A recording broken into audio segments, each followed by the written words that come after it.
എന്തെങ്കിലും കഴിച്ചായിരുന്നോ ചേച്ചി? അമ്പാടിക്കുഞ്ഞ് ഇങ്ങോട്ട് തന്നെയല്ലേ വരുന്നത്? കുറച്ചു മുമ്പ് വിളിച്ചപ്പോ ഇനി 10 കിലോമീറ്ററേ ഉള്ളൂന്നാ പറഞ്ഞത്. എന്നിട്ട് അവൻ എവിടെ? വരുന്ന വഴിക്ക് ഇഷ്ടപ്പെടാത്തത് എന്തെങ്കിലും കണ്ട അതിലൊക്കെ കയറി ഇടപെടും. അപകടത്തിൽപ്പെടുന്നവരെ ഹോസ്പിറ്റലിൽ കൊണ്ടുപോകുന്നത് തെറ്റല്ല. എങ്കിലും വഴിയിൽ അടിയോ വഴക്കോ വല്ലതും നടക്കുകയാണെങ്കിൽ കണ്ടില്ലാന്ന് നടിക്കണ്ടേ?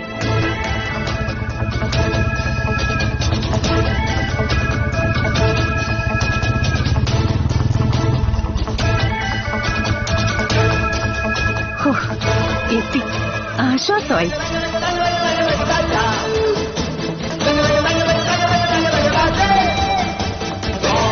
അതെ ചേച്ചി, ഇന്നിനി എങ്ങോട്ടും വിടല്ലേ. ഏത് വഴിക്കാ ചാടിപ്പോകുന്നതെന്ന് പറയാൻ പറ്റത്തില്ല.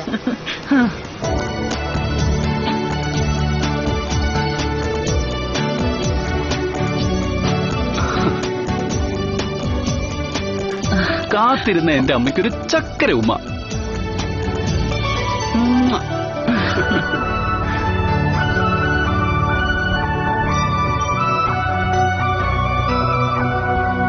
എടാ, ഫിസിക്കൽ ടെസ്റ്റ് എന്നൊക്കെ പറഞ്ഞ ഒരു ദിവസം കൊണ്ട് തീരില്ലേ? പിന്നെ നീ ഇത്രയും ദിവസം എന്തിനാ അവിടെ പോയി കിടന്നത്? ഞാൻ പറഞ്ഞല്ലോ, തിരുവനന്തപുരവും തൃശ്ശൂരും തമ്മില് 250 കിലോമീറ്ററിന്റെ വ്യത്യാസമുണ്ട്. യാത്ര ചെയ്ത് അവിടെ പോയിട്ട് അടുത്ത ദിവസം തന്നെ ഫിസിക്കൽ ടെസ്റ്റിന് പോയാ എനിക്ക് തന്നെ ഒരു കോൺഫിഡൻസ് ഉണ്ടാവില്ല.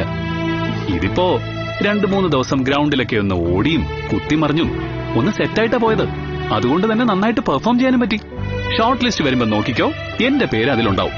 എനിക്ക് നീ SI ആയി കാണണമെന്നൊന്നും ആഗ്രഹമില്ല. നിന്റെ പഠിപ്പ് വെച്ച് നിനക്ക് എന്തെല്ലാം ജോലി കിട്ടുമായിരുന്നു. മനസ്സ് വെച്ച് നമ്മുടെ തോട്ടത്തിലൊന്ന് ഇറങ്ങിയിരുന്നെങ്കിൽ ഒരു പണിക്കും പോകേണ്ട ആവശ്യമില്ലായിരുന്നു. അത് പറഞ്ഞ ഇവൻ കേൾക്കത്തില്ലല്ലോ. ഇവന്റെ അച്ഛനെ പോലെ നാടിനെ സേവിക്കാനാ ആഗ്രഹം. വീരമൃത്യു വരിച്ച മേജർ അർജുനന്റെ ഭാര്യ ചില നേരത്ത് ഒരു സാധാരണ വീട്ടമ്മയായി പോകുന്നുണ്ട്. അത് അമ്മയുടെ അന്തസ്സിനും പ്രൗഢിക്കും ചേർന്നതല്ല. അമ്മയുടെ മോൻ കാക്കിയൊക്കെ ഇട്ട് ഒരു ദിവസം വരും. അതിനി അധികം കാത്തിരിക്കേണ്ടി വരില്ല. നീ കാക്കിയിട്ട് വരുന്നത് കാണാനല്ല ഞാൻ കാത്തിരിക്കുന്നത്. നീ ഒരു കല്യാണം കഴിച്ച് ഒരു പെങ്കൊച്ചിന്റെ കൈയും പിടിച്ചു വരുന്നത് കാണാനാ. അതിനും ഇനി അധികം താമസമൊന്നുമില്ലെന്നാ തോന്നുന്നത്. ഞാനേ ഈ ഡ്രസ്സൊക്കെ ഒന്ന് ചേഞ്ച് ചെയ്തിട്ട് വരാം. അപ്പോഴേക്കും അമ്മ കഴിക്കാൻ എന്തെങ്കിലും എടുത്തു വെക്കും. നാടൻ പച്ചമുട്ട മറക്കണ്ട. ഒന്ന് പോടാ.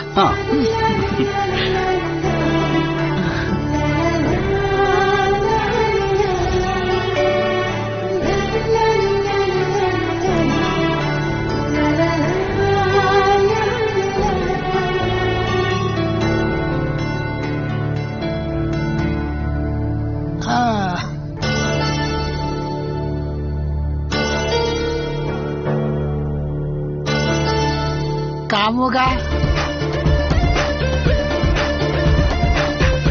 എന്താ? അല്ല, വെറുതെ ഞാൻ. എന്താ ഇപ്പൊ വിളിച്ചത്? അല്ലല്ലേ, കുഴപ്പമൊന്നുമില്ല.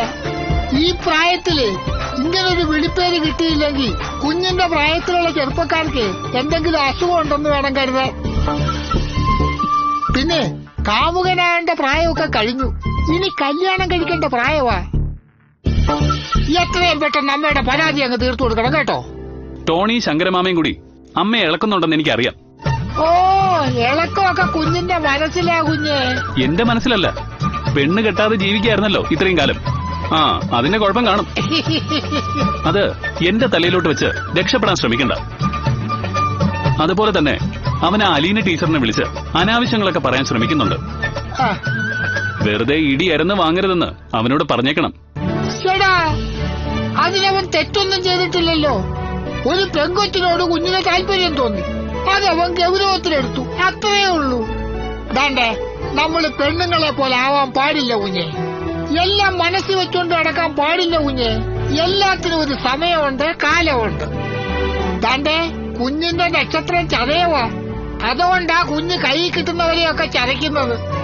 ആ ചതയത്തിന് 2021 സെപ്റ്റംബർ മാസത്തിന് മുമ്പ്, അതായത് ചിങ്ങമാസത്തിന് മുമ്പ് മംഗല്യം നടക്കുമെന്ന ജ്യോത്സ്യ പ്രവചനം. അങ്ങനാണെങ്കിൽ ഇപ്പോഴേ എവിടെങ്കിലും കൊളുത്തു വീഴണ്ടേ? ജാതകപ്രകാരം എന്റെ അച്ഛന് ആയുസ് 78 വയസ്സായിരുന്നു. എന്നിട്ട് പകുതി ആയപ്പോഴേ ആളങ്ങ് പോയി. അവിടെ ചൊവ്വാടെ ദശാസന്ധി ഉണ്ടായിരുന്നു, കുജരാഹു സന്ധി. അത് കടന്നു കിട്ടിയെങ്കിലേ 78 എത്തത്തോളായിരുന്നു. ഇവിടെ അടുത്ത ചിങ്ങത്തിന് മുമ്പ് കല്യാണം നടന്നില്ലെങ്കിലേ പിന്നെ 40 കഴിഞ്ഞേ കുഞ്ഞിന് കല്യാണ യോഗമുള്ളൂ. അതുകൊണ്ടാ അമ്മ ഇങ്ങനെ കിടന്ന് ബഹളം വെക്കുന്നത്. അമ്മയ്ക്ക് ജാതകത്തിലും ജാതിയിലും മതത്തിലും ഒന്നും വിശ്വാസമില്ല. ശങ്കരമാമയാ അമ്മയെ ഓരോന്ന് പറഞ്ഞ് വഴിതെറ്റിക്കുന്നത്. ആ കൊച്ചു കൊള്ളാൻ കുഞ്ഞെ, കുടുംബത്തിൽ പറഞ്ഞതാ, അതുകൊണ്ട് കുടുംബത്തോട്ട് കയറ്റാം.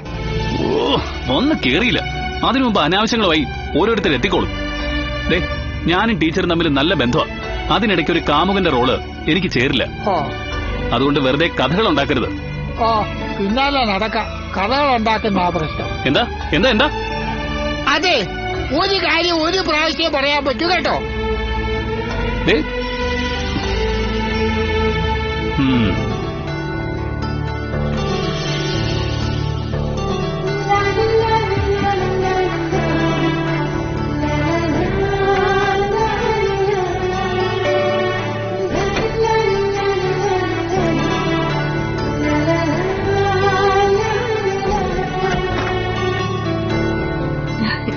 തന്റെടിയായി ടീച്ചറെ.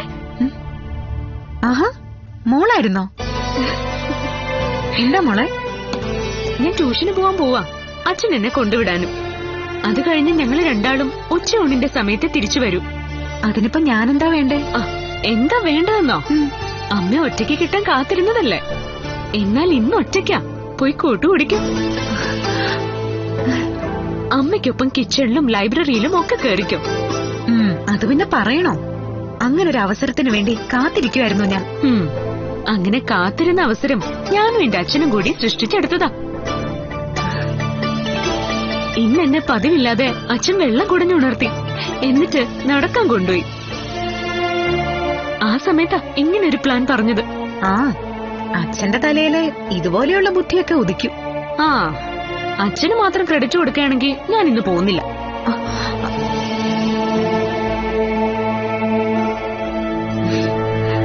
ഞാൻ വെറുതെ പറഞ്ഞതല്ലേ മോളെ. നീ എന്നെ പോലെ തന്നെ, അല്ലെങ്കിൽ ഒരു പടി മുകളിൽ ചിന്തിക്കുന്ന പെൺകുട്ടിയാ.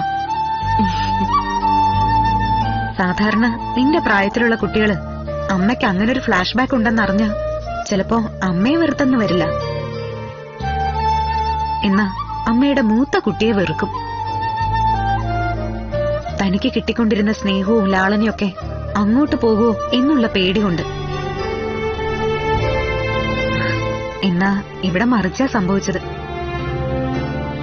ആദ്യം മോളുടെ അച്ഛനും പിന്നെ മോളും എല്ലാം കേട്ട ശേഷം എന്നെ ചേർത്ത് പിടിക്കുകയായിരുന്നു.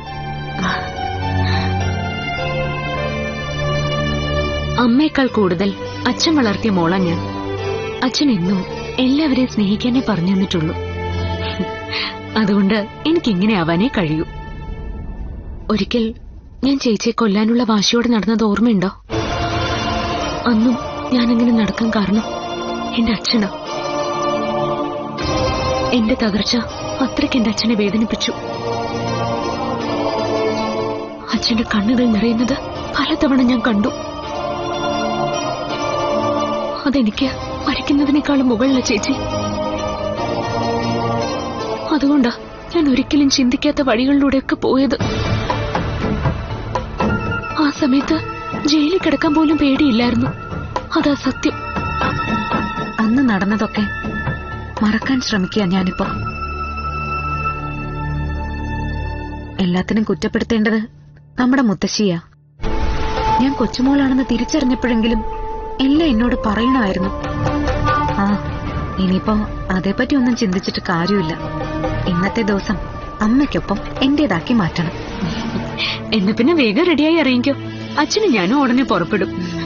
പക്ഷെ ഒരു കാര്യം, ഉച്ചഭക്ഷണത്തിന് അമ്മയുണ്ടാക്കുന്ന വിഭവങ്ങൾ മാത്രം പോരാ, ചേച്ചിയുടെ കയ്യൊപ്പ് പതിഞ്ഞ കറികളും വേണം. ഏറ്റു. ശരി.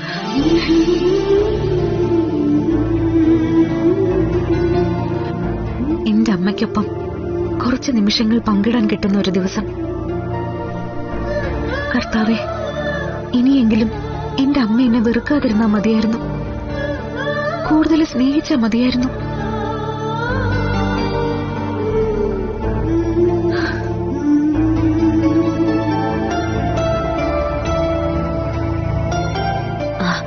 നമുക്ക് പോവാ അച്ഛാ. പിന്നെന്താ, പോവാലോ. അമ്മേ, ഞങ്ങള് പോവാ. ഞങ്ങള് കുറച്ച് പർച്ചേസ് ഒക്കെ നടത്തിട്ട് വരാം. ആ, ഉച്ചയ്ക്ക് കഴിച്ചിട്ടേ വരത്തുള്ളൂ. അത് മതിയോ? ദേ കൊല്ലും ഞാൻ. ഉച്ചഭക്ഷണം റെഡിയാക്കിക്കൊണ്ടിരിക്കുക. അത് കഴിക്കാൻ ആളില്ലെങ്കിൽ പിന്നെ ഞാൻ എന്തിനാ ഇതൊക്കെ ഉണ്ടാക്കി വെക്കുന്നത്? ഞങ്ങള് കൃത്യസമയത്ത് തന്നെ എത്തിക്കോളാം. കറികൾ ഒരുപാടായിക്കോട്ടെ. അച്ഛനങ്ങനെ ഉച്ചയ്ക്ക് ഇവിടെ ഉണ്ടാവാറില്ലല്ലോ. അച്ഛനുമില്ല മോളുമില്ല. മിക്ക ദിവസവും ഉച്ചയ്ക്ക് ഞാൻ ഒറ്റയ്ക്ക് തന്നെയാ. ഇന്ന് ഏതായാലും രണ്ടാളും വരുന്നതുകൊണ്ട് ഇഷ്ടപ്പെട്ടതൊക്കെ ഉണ്ടാക്കി വെക്കാം. ഇനി നമുക്ക് പഴയതുപോലെ ഞായറാഴ്ചകളിൽ തന്റെ വീട്ടിൽ ഒത്തുകൂടണം. ഇടയ്ക്ക് മുൻമേറെ ഇങ്ങോട്ടും വിളിക്കണം. മേയറ് മാത്രം എന്തിനാ വിളിക്കുന്നേ? അലീന ടീച്ചറും പോരട്ടെ. ഇപ്പൊ ടീച്ചർ വരുന്നത് അമ്മയ്ക്ക് പ്രശ്നമല്ലല്ലോ. അമ്മ പ്രശ്നമാക്കിയ അതോടെ വീടിന്റെ താളം തെറ്റും. അതുകൊണ്ട് ഞാൻ എന്റെ സ്വഭാവം മാറ്റിയതാ. അതുകൊണ്ടിപ്പോ മൊത്തത്തിലൊരു മാറ്റം വന്നില്ലേ? എല്ലാവർക്കും സമാധാനം കിട്ടിയില്ലേ? ഞങ്ങൾ പോയിട്ട് വരാം. തനിക്ക് പ്രത്യേകിച്ച് എന്തെങ്കിലും വാങ്ങണോ? വേണ്ട, പെട്ടെന്ന് ഇങ്ങ് വന്നാ മതി രണ്ടാളും. വാമോളെ.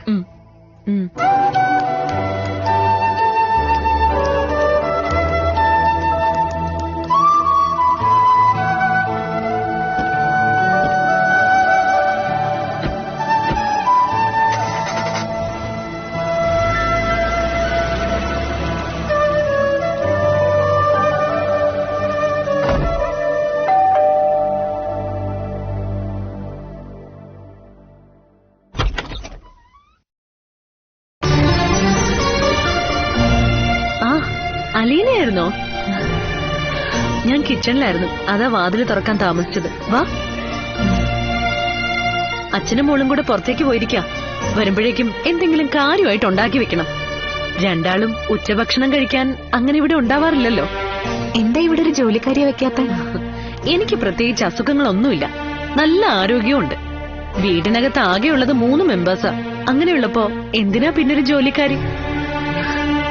തൂക്കാനും തുടയ്ക്കാനും ഒക്കെ ആഴ്ചയില വിജയമ്മ ചേച്ചി വരും. അമ്മയുടെ വീട്ടിൽ നിൽക്കുന്ന ആ ജോലിക്കാരി. ആ, മനസ്സിലായി.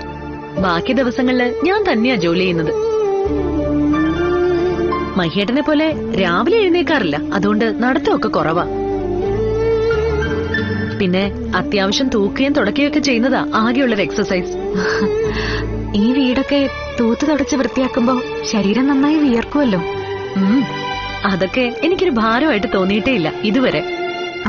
രാത്രി വൈകിയേ കിടക്കാറുള്ളൂ അല്ലേ? ഇപ്പൊ ഒന്നും എഴുതുന്നില്ലല്ലോ. കാര്യമായിട്ട് എന്തെങ്കിലും എഴുതുമ്പോ അർദ്ധരാത്രി കഴിയും കിടക്കാൻ. അതാ ലീനയ്ക്കറിയാലോ. രാത്രിയിൽ വിളിക്കുന്ന പെൺകുട്ടി ശല്യം ചെയ്യുന്ന നേരത്ത് 1 മണി 2 മണിയൊക്കെ ആവുമായിരുന്നല്ലോ ഉറങ്ങാൻ. അതൊന്നും ഞാൻ ഓർക്കാതിരിക്കുക മാഡം.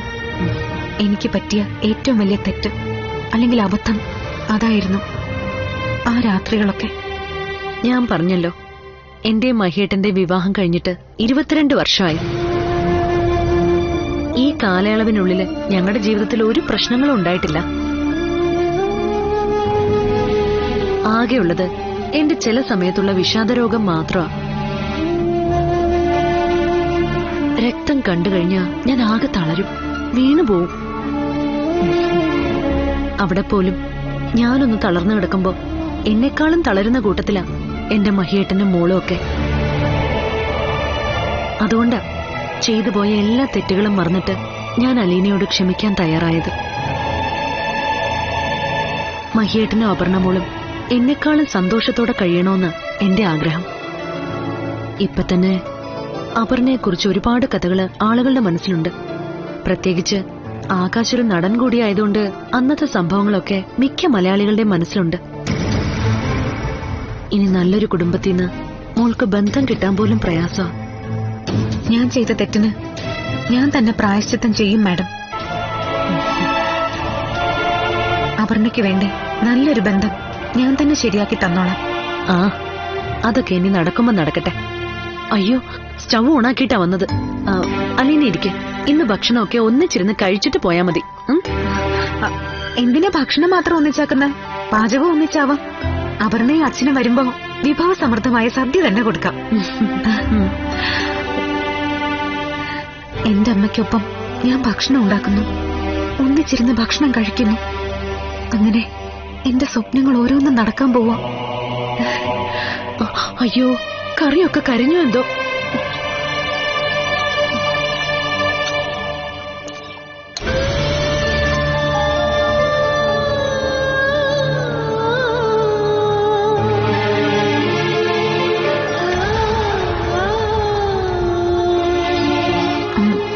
ഞാൻ എന്താ ഉണ്ടാക്കേണ്ടത്? അന്നത്തെ തിരുവല്ല കറികളൊക്കെ എല്ലാവർക്കും ഇഷ്ടമായിരുന്നു. എനിക്കും. പപ്പയുടെ മമ്മി നന്നായി പാചകം ചെയ്യുമായിരുന്നു. മരിച്ചിട്ട് 7-8 വർഷം കഴിഞ്ഞു. അമ്മച്ചിന്ന് പഠിച്ചതായില്ല. ഒരു 10-15 വയസ്സായപ്പോ മുതല് ഞാൻ എല്ലാം ചെയ്യാൻ തുടങ്ങി. ആ, എന്നാ പിന്നെ തുടങ്ങിക്കും.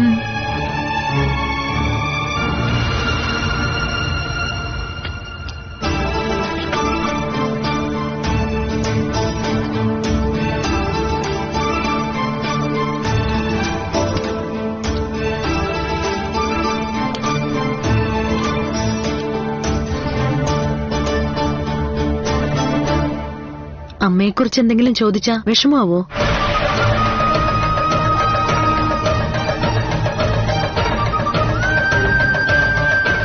ഇപ്പൊ തന്നെ മുഖം മാറി. കുഴപ്പമില്ല, മാഡം ചോദിച്ചു.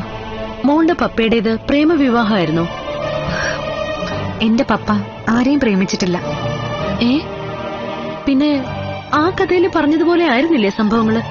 നിരഞ്ജന എന്ന സ്ത്രീ ഒരാളെ പ്രേമിക്കുകയും അയാളെ വഞ്ചിക്കുകയും ചെയ്തെന്നൊക്കെ ആയിരുന്നല്ലോ എഴുതിയിരുന്നത്. ആ വഞ്ചനയ്ക്ക് പാത്രമായത് അലീനയുടെ പപ്പയായിരുന്നു എന്നാ ഇപ്പോഴും എന്റെ ചിന്ത. ഒരിക്കലുമല്ല. പിന്നെ എന്താ സംഭവിച്ചത്? എന്റെ പപ്പ ആരെയും പ്രേമിച്ചിട്ടില്ല, വിവാഹം കഴിച്ചിട്ടുമില്ല. മോൾ എന്തൊക്കെയാ ഈ പറയുന്നേ? ഞാനിനി മാഡത്തോട് സത്യങ്ങൾ മാത്രമേ പറയൂ. അപ്പോ പീറ്റർ സാറ് മോളുടെ സ്വന്തം പപ്പയല്ലേ? അല്ല, എനിക്ക് സ്വന്തമെന്ന് പറയാൻ പപ്പയില്ല, മമ്മിയുമില്ല. എങ്കിലും മഹാദേവൻ എന്ന അച്ഛൻ അപർണയെ സ്നേഹിക്കുന്നത് പോലെ എന്റെ പപ്പ എന്നെ സ്നേഹിക്കുന്നുണ്ട്. അറിയാനുള്ള ആകാംക്ഷ കൊണ്ട് ചോദിക്കാം. അലീനയുടെ അമ്മയെ അറിയോ?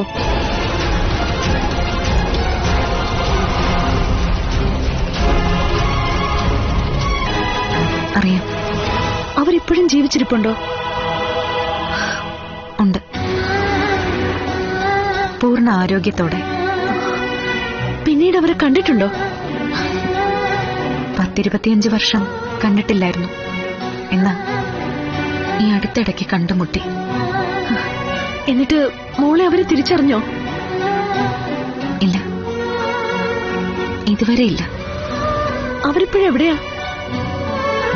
ഭർത്താവും കുട്ടിയൊക്കെ ആയിട്ട് സുഖമായിട്ട് കഴിയാണ്. ഒരു മോളെ തള്ളിക്കളഞ്ഞിട്ട് ജീവിക്കുന്ന ആ ജീവിതത്തിന് എന്താ സുഖം? സാഹചര്യം കൊണ്ടായിരിക്കും ആ അമ്മയ്ക്ക് അങ്ങനെ ജീവിക്കേണ്ടി വന്നത്. എന്ത് സാഹചര്യം? സ്വന്തം മോളെ തള്ളിക്കളഞ്ഞിട്ട് സുഖവും സന്തോഷവും തേടിപ്പോയൊരു സ്ത്രീയെ അമ്മയെന്ന് വിളിക്കാൻ പറ്റില്ല. അവർക്ക് ചേരുന്ന പേര് മറ്റു പലതുവാ. അലീനയ്ക്കിപ്പോ അവരെ സ്നേഹിക്കാൻ പറ്റുന്നുണ്ടോ? ഒരുപാട്. ഇങ്ങനെ കള്ളം പറയുന്നതാ എനിക്കിഷ്ടമില്ലാത്ത. നോവലിലുടനീളം നിരഞ്ജന എന്ന അമ്മയെ അലീന കുറ്റപ്പെടുത്തിയിരുന്നു. അത് ഞാനാണെന്ന ധാരണയില് എന്നെ വെറുത്തിരുന്നു. പിന്നീട് എന്റെ അമ്മ പറഞ്ഞ കഥകളിലൂടെ, എനിക്കറിയാത്ത കഥകളിലൂടെ സത്യങ്ങൾ മനസ്സിലാക്കിയ ശേഷമാണ് അലീന ആ നോവല് നിർത്തിയത്. മുത്തശ്ശി എന്നോട് പറഞ്ഞ കഥകളിൽ എന്റെ അമ്മ അത്ര മോശക്കാരിയാണെന്ന് എനിക്ക് തോന്നിയില്ല. പിന്നെ എന്താണ് അവർക്ക് പറ്റിയത്? അതോടെ പറഞ്ഞ ഈ ചോദ്യങ്ങൾ അവസാനിക്കുമല്ലോ. ഒരു എഴുത്തുകാരി ആയതുകൊണ്ടാ എല്ലാം അറിയാൻ ഈ ആകാംക്ഷ. പോട്ടെ, അലീനയുടെ അമ്മ അലീനയെ തിരിച്ചറിഞ്ഞു കാണില്ല. എന്നാ അമ്മയുടെ മുഖത്ത് നോക്കി അവരോട് പറഞ്ഞോ ഞാനാ അവരുടെ മകളെന്ന്? പറഞ്ഞില്ല. പറയണമായിരുന്നു. ഇപ്പോഴത്തെ ഭർത്താവിന്റെയും കുട്ടികളുടെയും മുന്നിൽ വെച്ച് അലീനെ അത് പറയണമായിരുന്നു. നമുക്ക് ഈ വിഷയം ഇവിടെ വെച്ച് നിർത്താം മാഡം. നിർത്തുന്നതിന് മുമ്പ് ഒരു ചോദ്യം ആത്മാർത്ഥമായിട്ട് പറയണം. ആ സ്ത്രീയോട് അലീനയ്ക്കിപ്പോ സ്നേഹമാണോ വെറുപ്പാണോ?